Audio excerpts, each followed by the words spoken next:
அபியின் வீட்டில் அந்த நாள் மிகுந்த ஆனந்த சூழல். காரணம், கார்த்திகை தீபம்.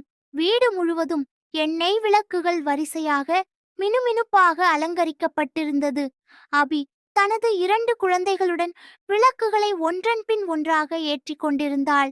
அப்போது அவளது மகள் ஆர்வமாக கேட்டாள், அம்மா, ஒரே தீயால் எத்தனை விளக்குகளை வேண்டுமானாலும் ஏற்ற முடிகிறது. ஆனா அந்த தீயே குறைவதில்லையே, ஏன் அம்மா? அபி புன்னகையுடன் பதிலளித்தாள், கண்ணே, நம் அறிவும் கல்வியும் இதே மாதிரிதான். அறிவை மற்றவர்களுக்கு கொடுத்தாலும் அது நமக்கு குறையாது.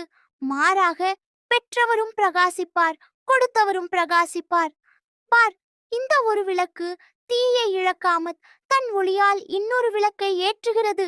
அதேபோல் நம்முடைய நன்னெறி, அறிவு, கல்வி மற்றவர்களுக்கும் பகிர்ந்தால் உலகமே ஒளிரும்.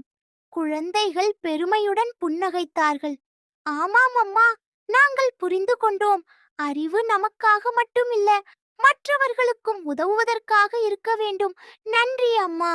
அந்த இரவு அபியின் வீட்டில் ஒளிர்ந்த ஒவ்வொரு விளக்கும் அறிவின் விளக்கை போல பிரகாசித்தது.